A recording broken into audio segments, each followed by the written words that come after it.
All right, welcome everybody. We have a small class today because of basketball games, I guess. So I'm recording this so that those of you who missed it can watch the recording. So we've been talking about Bart W. Stone. Before I do that, I better take attendance. You know, because I just love counting a lot of people absent. Let's see. Here we go. Brady is there. Wait, how does that work? So it counts absent, but it doesn't count against them, does it? Hey, I don't know, man. Don't ask me. Well, I know, like, since they're going for basketball, it can't count against them, but I guess it still counts as an absence. I don't know how that works. Yeah, nobody knows. I'm curious. Nobody knows. I don't know. Well, she doesn't know. They didn't explain to us in soccer. They never explained it to us. And it's like, hey, you had an absence, but doesn't count. What about Austin? Yeah. Where's Austin? He's the only one we don't know. All right. What about Deshaun? Basketball. He's on the basketball, so he shows up for the games. All right, I got you. He shows up to leave. All right. I try not to take it personally. Okay. So here we are. We're talking about last time about B.W. Stone. So we want to continue on with that discussion here today. And we were talking about Paris, Kentucky, and Bourbon County. And I think, yeah, this is where we ended last time, or about where we were. Barton W. Stone is preaching at two churches that are probably, I don't know, about 7-8 miles apart. One of them is called the Concord Church, and the other one is called Cane Ridge Church. And both of them are, between 10 to 15 miles outside of Paris, Kentucky. Paris, Kentucky is horse country, and also it's in Bourbon County, so it's bourbon country. And both those churches have been started by a guy named Robert Finley, Presbyterian minister. The Cane Ridge Church, as I said, was built in 1791, and they used it as a church till 1921 when the attendance was dropping down to just a handful of people, and that's when they shut their doors. By the way, Robert Finley was dismissed as their minister because he lived in Bourbon County and he liked what the county was named for. And so that seemed to be a problem for him. And in fact, it was said that he could not sit a horse. In other words, he'd get so drunk he couldn't ride his horse. He'd fall off. So that led to problems. So that's how Bart W. Stone gets the opportunity to come there, replacing the man who had been there for the first 5 years, helped build the church buildings and all that kind of stuff. All right, well, as you can see here is an image of the church as it looks today. This is sort of taken with a really wide-angle lens because the church itself is a two-story church, and it's made out of logs.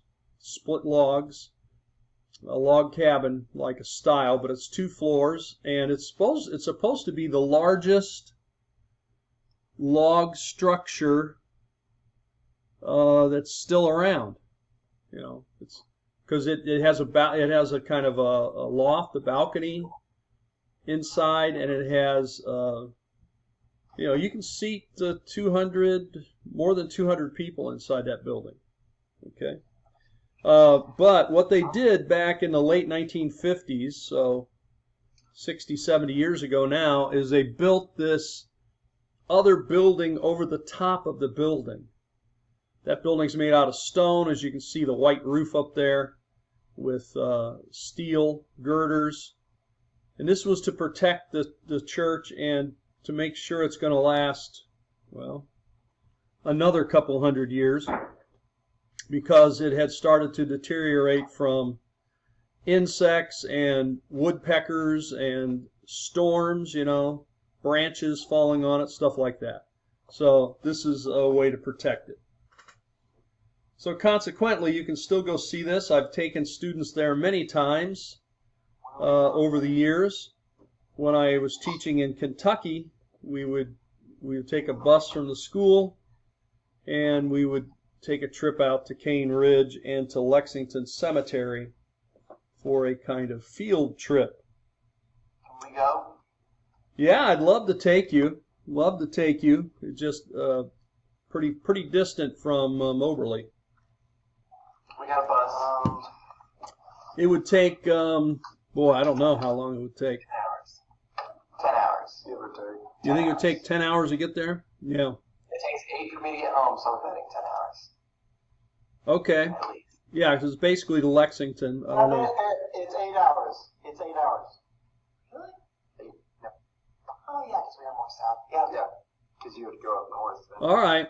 Well, yeah, if you took I-64, if you went to St. Louis and then you go from St. Louis to Louisville and then you go cut on down to Lexington and then get out to Paris. But yeah, 8 hours to get there, 8 hours to get back. So if we went for 24 hours, we could do it. 20 hours. 20 hours. We'll take the big bus for 7 people. We can leave at midnight, maybe 2 a.m., get there in the morning, 10 o'clock, go visit everything, eat lunch, and then in the afternoon, probably 3 or 4 in the afternoon, we can leave. We'll be back by midnight. So there you go. But who's going to drive? Not me. I don't want to drive 16 hours in 24. But anyway, it would be a great trip. I'd love to do it sometime. I think it would require spending the night. There's a lot of logistics to that. So we'll see. Maybe I can do it in the future. It would be a great trip to do. But of course, you have to get the weather to be right. Cane Ridge is not open this time of year. It's too cold. I think it opens in March, usually. And then it closes down end of October, I think. So I think November through February it's closed. All right, well, there it is. Now, it's in this building that Barton W. Stone, remember, was licensed to preach, but he was not ordained. He will be ordained here. He is asked to endorse the standard Presbyterian Creed. And that creed is called the Westminster Confession of Faith. This was written in 1647. And, of course, it is heavily placed in it Calvinism. And, of course, it does have, you have to endorse the Trinity and so forth.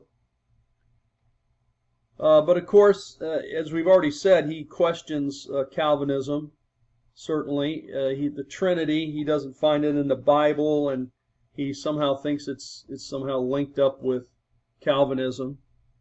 But at any rate, it comes time for him to be ordained, and he is ordained. The ceremony takes place in this very building. And when it comes around to his ordination, he's asked if he accepts the Westminster Confession of Faith. And his answer is very interesting. His answer said, "I do, as far as I see it consistent with the Word of God." So that's sort of an answer. I think if somebody said that to me, something like that, I think I would sort of beg a few questions there, right? Well, wait a minute. What do you think is in the Westminster Confession of Faith that's not consistent with the Word of God? That makes it seem like you think that. And I think, in fact, that's it. But I think the Presbyterians needed ministers, and this seemed to follow the letter of the law, maybe not the spirit of the law, and so he was ordained. Nobody challenged his statement. And so still Barton W. Stone could say, well, I told you, I don't see all that consistent with the Word of God. But he is really wrestling with predestination. He did reject it, but he decided he would not announce it publicly because he knew that would create big trouble all the way around. So this building, very important, because like I said, 1791, this is before Kentucky is even a state. And by the way, they go to Cane Ridge, the people who settle there, build this building, built it up on this ridge because Daniel Boone had been in the area, and he said, wherever you find cane growing, you know it's good soil. And cane is sort of looks like bamboo. It's a reed that shoots way up high, about 20 feet, 30 feet high. And so they cut down the cane, and they built the church, and they built it 2 floors, so it becomes almost kind of like a fortress as well to protect them. They could retreat into the building. They did not have windows cut originally, but they did have little slots, little slits where they could see out, and they could also put a gun out there and shoot at what or whoever was out there. Okay, so that was the Cane Ridge Meeting House. Now, one of the things that concerns Stone also, as we already told you, was people having fire in their belly, and he was concerned about a decline in religious enthusiasm. And you remember I told you yesterday, that McGreedy had come and preached at the school where Barton W. Stone was a student. Well, he hears that McGreedy is at a church, actually, or is going to be preaching a camp meeting in southern Kentucky in 1800. And so Barton W. Stone decides, he goes down and he hears him, and then Barton W. Stone decides this is a great thing. This is what he's really looking for, these kind of camp meetings. He wants to have a camp meeting. And so he organizes a camp meeting in 1801. In fact, he organizes 2 of them. But he says, it's my conviction was complete that it was the work of God. He really thought the camp meetings is what he should be doing and what was going to promote God's will. And so we're going to describe camp meetings here today, the time we have. So there is a picture of the Cane Ridge Meeting House before it has the other building over it. I think that's from the 1940s.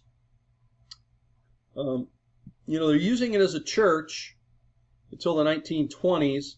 And what they've actually done is they've covered up the logs. They thought the logs didn't look good, and so they covered it up with white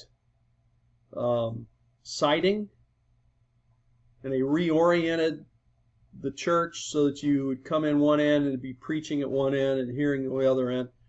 So they kind of remodeled it, I guess you might say, a little bit. They took out the balcony, the loft, and they opened it up so that when you went inside, it would, from the road, certainly it would look like any other church, and that's sort of what they were going for.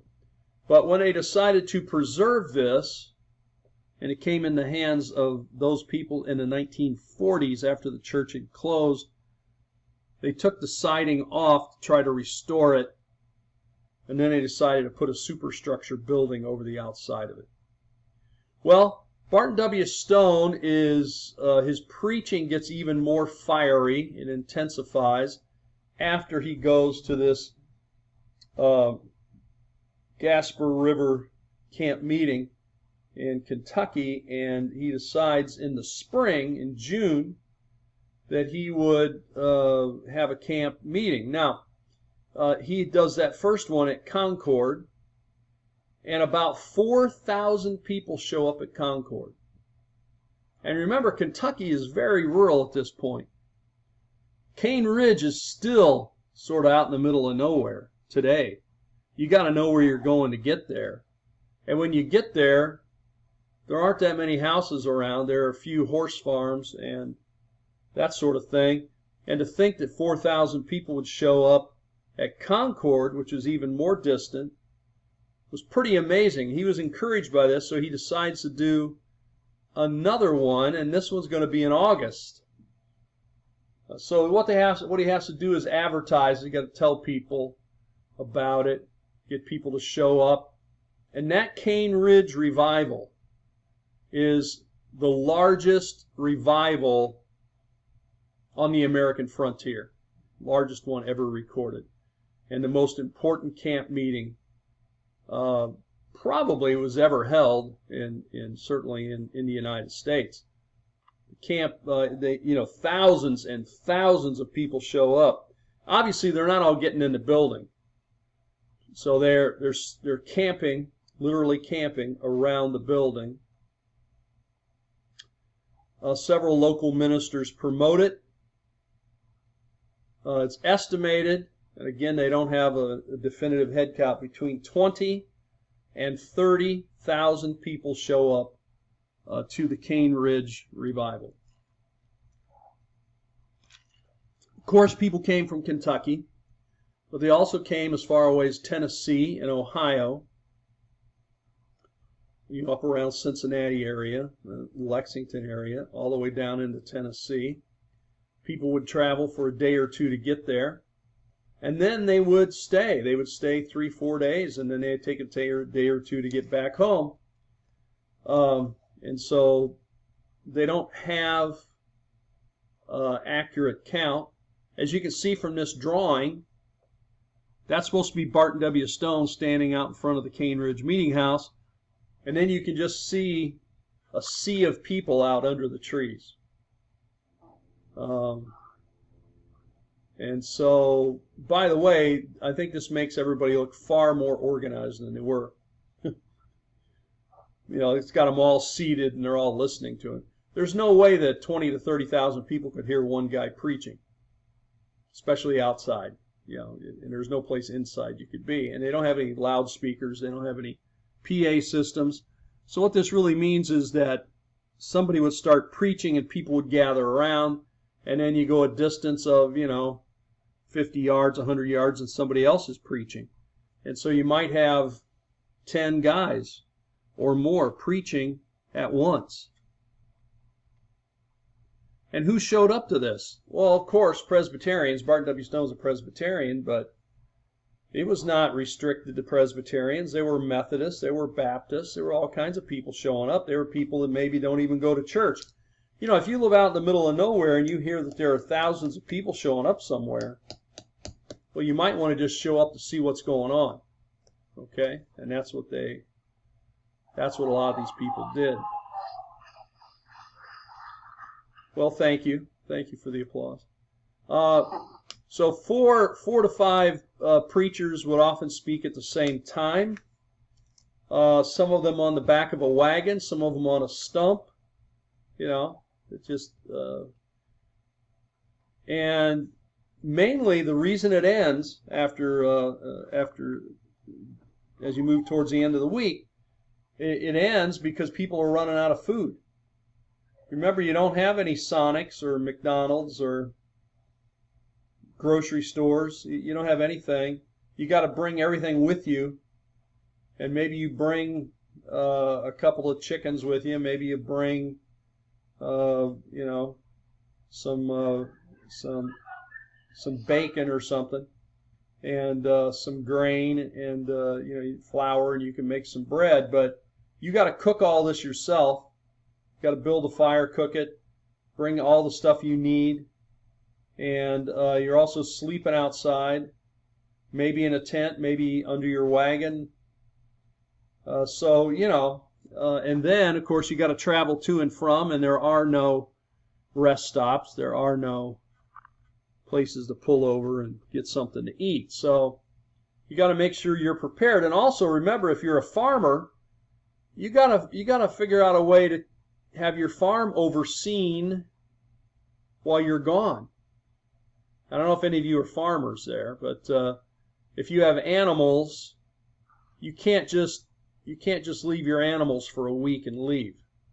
Okay? I guess you could, but your animals will get sick and potentially die. They're going to run out of water. They're going to run out of food. If they're dairy cows, you got to milk them basically all the time. So you got to make prep for this, a lot of preparation. Now, one of the things that happens here at the good old Cane Ridge Revival are spiritual exercises. And by this, I mean, Presbyterian push-ups, some Episcopalian jumping jacks, some Baptist some Baptist push-ups. What did I say? Did I say push-ups or sit-ups? No, spiritual exercises. Let me describe what it is. The spiritual exercises are basically people running around. Some of them are barking. Some of them are running back and forth. Some of them are falling over like they passed out. Some of them, this is where we get the idea, somebody's barking up a tree. That kind of stuff. I mean, they're doing some strange things here. And if you think about this, if you're somebody who likes organization, somebody who likes order, this is not an orderly place.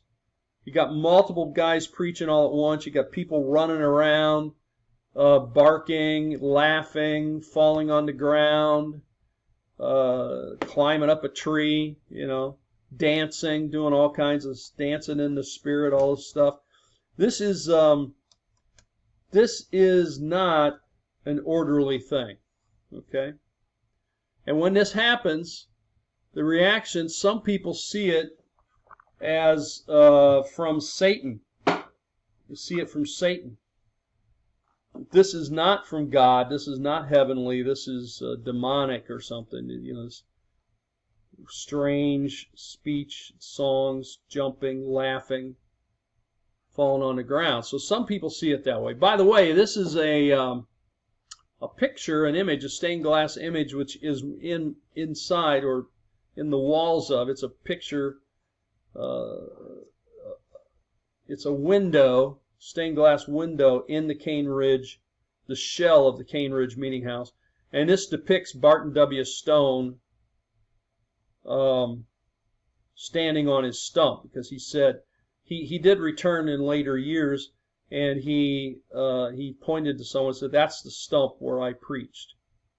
And so this idea that he preached at a stump at one end of the building. Again, you have everyone very organized there. They're all seated very calmly. Probably not the way it was. Others see it as not perhaps satanic, but disorderly. Not, we should worship God in a orderly fashion.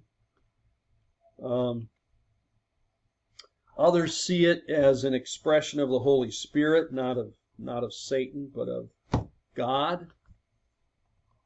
Many Presbyterian ministers are alarmed by this, and they're quite alarmed by this because it's so disorganized, because you have all these spiritual exercises going on, because you got all kinds of people there who are not Presbyterians. You got all kinds of people preaching, and you don't even know who they are. Are they licensed? They're supposed to be licensed to preach. Are they ordained? Who are these people? You see? So this really alarms a lot of Presbyterians. This is what I was talking about. People divide into camps. Old light and new light. The new light like the revivals. The old light say, no, these revivals are trouble.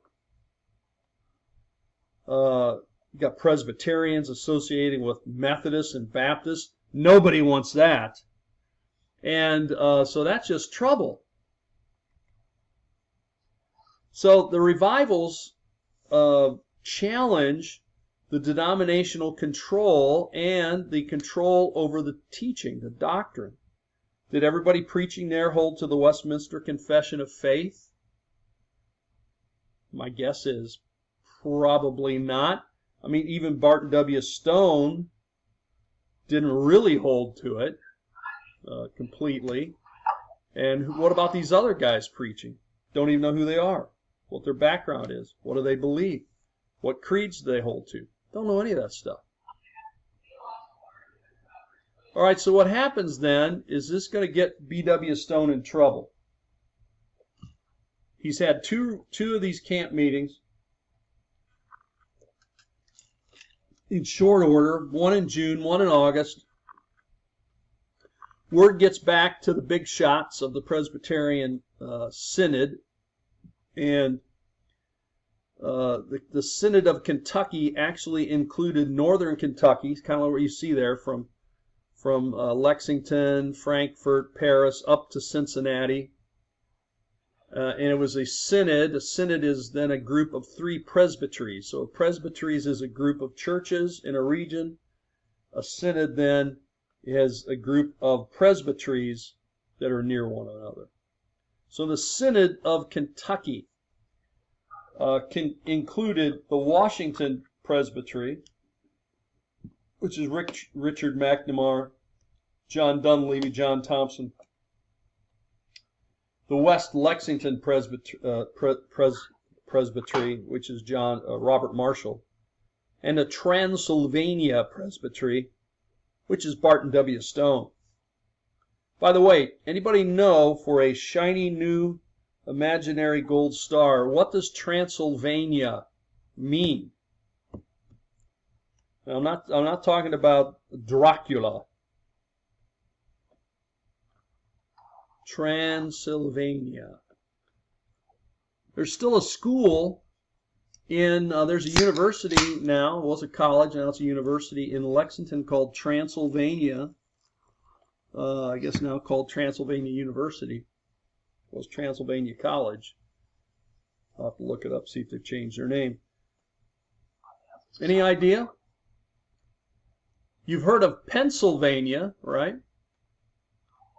What does Pennsylvania mean? Well, Sylvania. Pennsylvania means Penn's Mountains, Penn's Hills.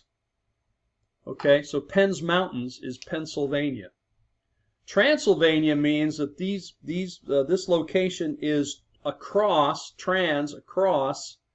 the mountains. That's what it means. And Lexington was the biggest city at that time, the biggest city west of the Appalachian Mountains, anywhere in the United States territory. Okay, so it was called Transylvania. So Transylvania Presbytery, West Lexington, that's on the other side of Lexington. Transylvania is on the east side of Lexington, basically. And then further to the north is the Washington Presbytery. All right.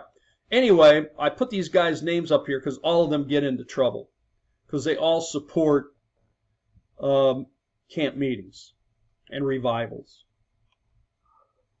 So we're going to see these guys are denounced. Richard McNamara is denounced in November of 1801. They don't waste too much time.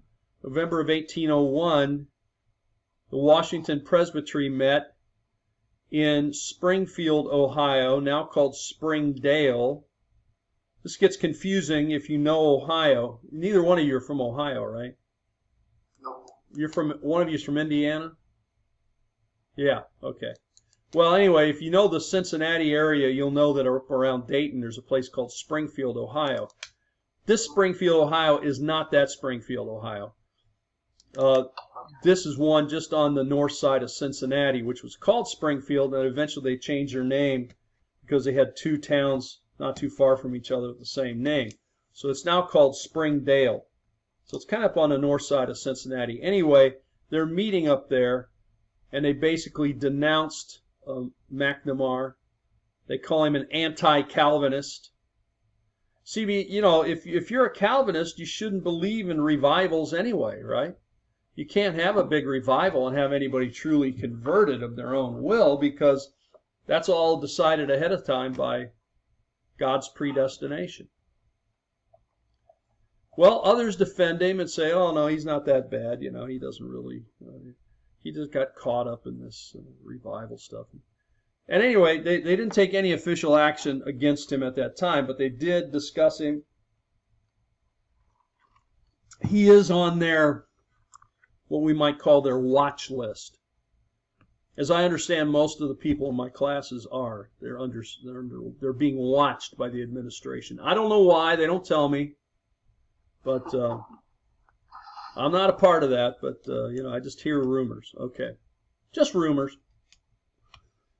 And then September, McNamara and Thompson are voted down. So they're actually, they're going to be kicked out. They're kind of under suspension. I don't know. I'm sure they're at Triple CB. You guys, I don't know if you have. I don't know how all the discipline stuff works. If somebody gets in trouble, I don't know how much trouble they got to get into before they get into more trouble. That's okay. I don't need to know. I'm just saying they're in trouble. I don't think they haven't been kicked out yet, but they're getting close. Okay? Why? Because they're hanging around these camp meetings. So what happens then is a new presbytery is started in 1804, and this is not an official presbytery. And by the way, if you take a look at what is listed on the Canvas site, you will find a copy of a document called The Last Will and Testament of the Springfield Presbytery. Okay? The Last Will and Testament of the Springfield Presbytery. So I sometimes call it the LW, Last Will, and LWT, SP, 5 letters.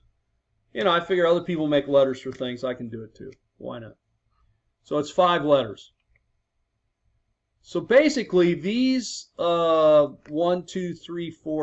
guys, each of them average 2 to 3 congregations each. So this means that they're basically withdrawing from the Kentucky Synod, and they're forming their own presbytery with these 5 ministers bringing all their congregations in. And so they end up with about 15 congregations, Presbyterians, Southern Ohio, Northern Kentucky, and they formed this new group. So basically they're getting kicked out of the Washington Presbytery. They're getting kicked out of the Kentucky Synod.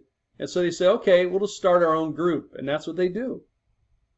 And they even write in 1804 an apology for renouncing the jurisdiction of the Synod of Kentucky.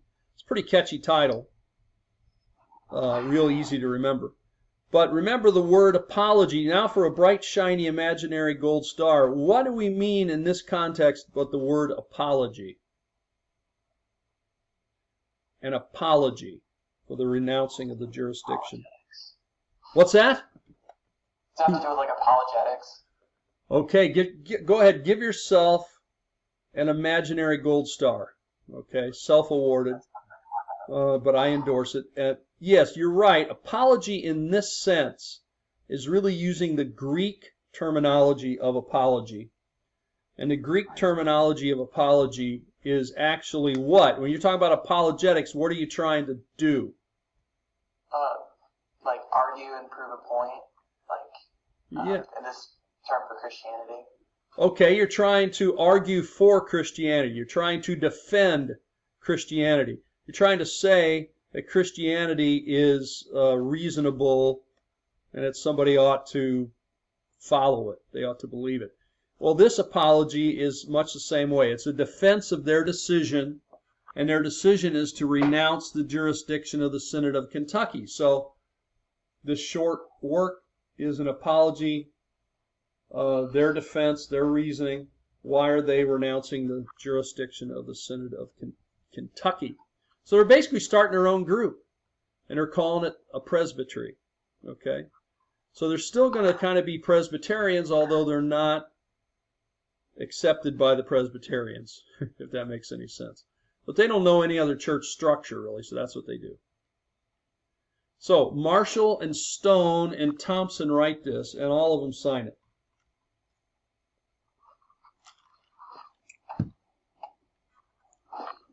So this is the LWTSP, the last will and testament of the Springfield Presbytery. Where is this signed? It's signed in the Cane Ridge Meeting House.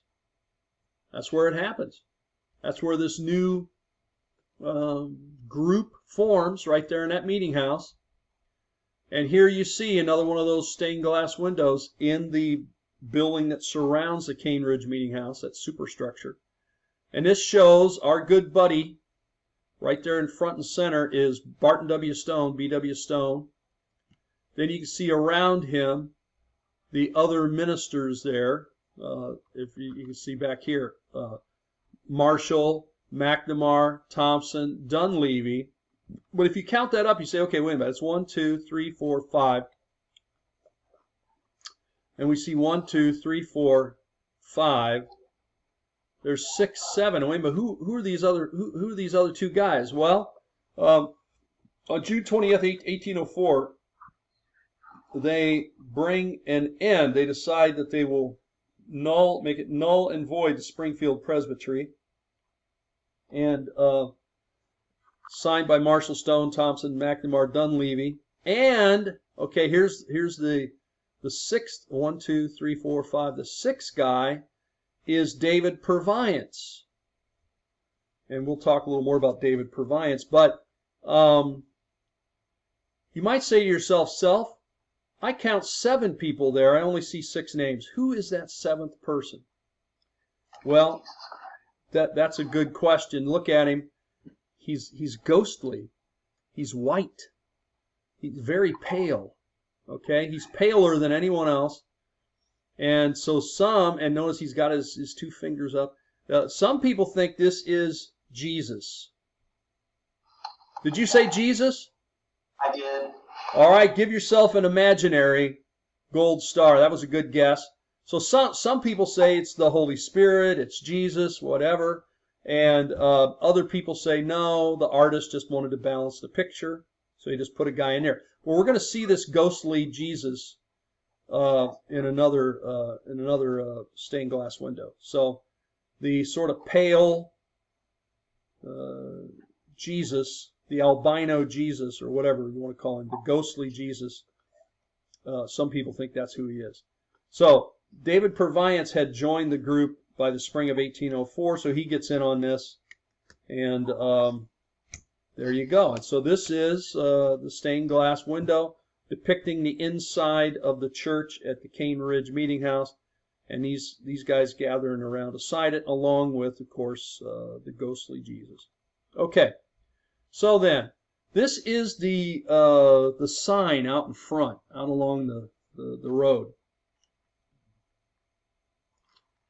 I took this picture, I don't know, several years ago, because you kind of see the countryside there. There's not much there. There's no buildings, there's no stores, there's no gas station. You got to drive over 10 miles to get to a gas station from this Cane Ridge Meeting House, I think it is.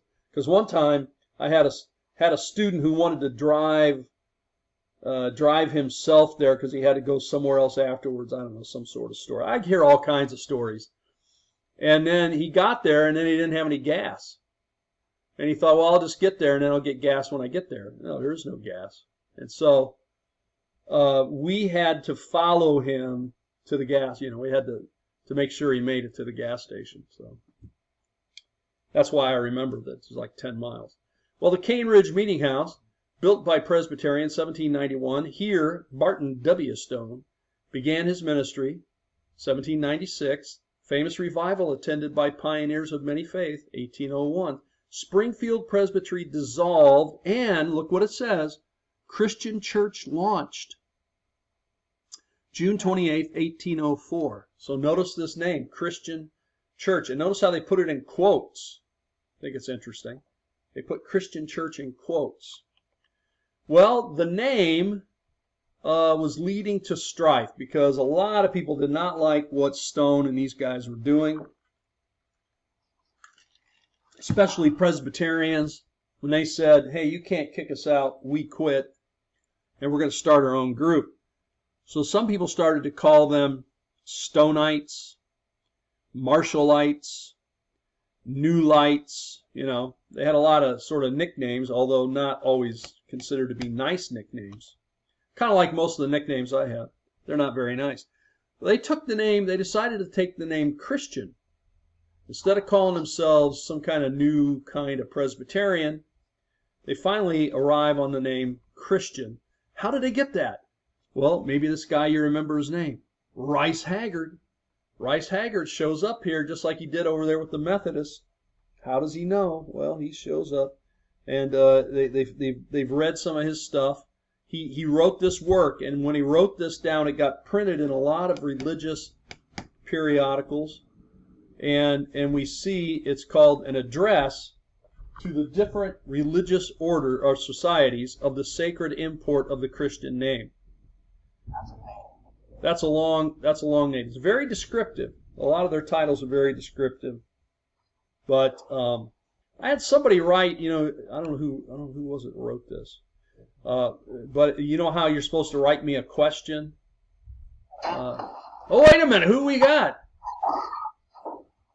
We have a guest. That's a guest. A guest. Well, we're going to have to charge him. He's going to have to eat. He's going to have to Venmo me some money because we don't give this away. Maybe Cash App. You got Cash App? Okay, that's all right. PayPal, Cash App, Venmo. I accept you know, just about any kind of Bitcoin. I'll take that too. Bitcoin. Okay. What in a name? See? Oh, okay. Well, are you staying or are you just coming through to? He's leaving. He's just visiting. Okay. I guess. All right. People don't think we're meeting for class today because there's only 2 of us in the room. Yeah, I know. We're crazy that way.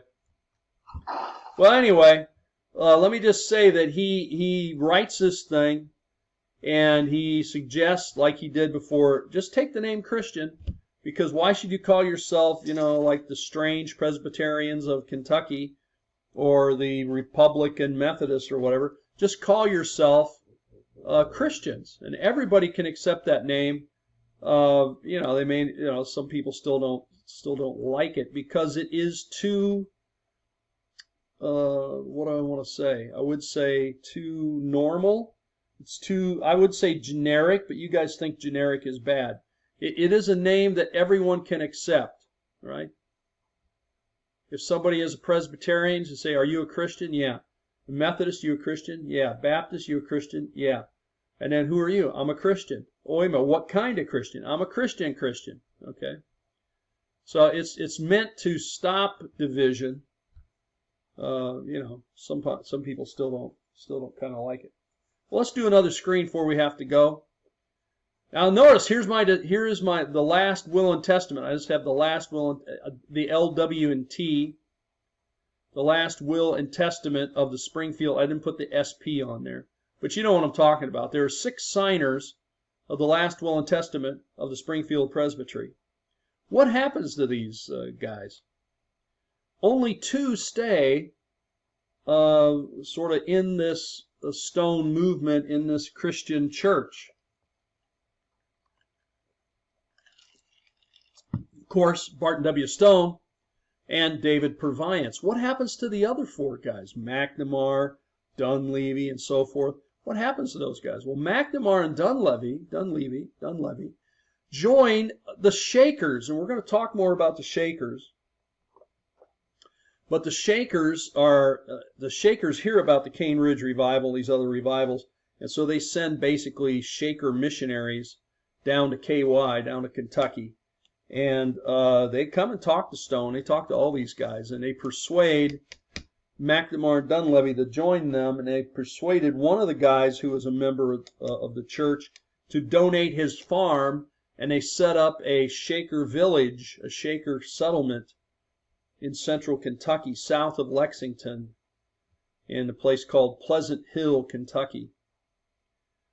And guess what? Marshall and Thompson defect and go back to the Presbyterians. And in fact, when they go back to the Presbyterians, they actually, one of the things they have to do is they have to go around and tell everybody how wrong they were and how anybody that's in this group is wrong, because this is a terrible group. And they actually write a document to that effect. Okay. All right, so any questions about that? All right, let me stop the sharing. What's that? I think we're all good today. It was pretty cut and dry. Okay, well, what we'll do is, we got about 1 minute or whatever. I will save this recording. I will upload it to the site, and those who missed this, I'll send out a message, tell them to watch it. So we'll leave it at that. So you guys have a great weekend, and we'll talk to you later. Adios.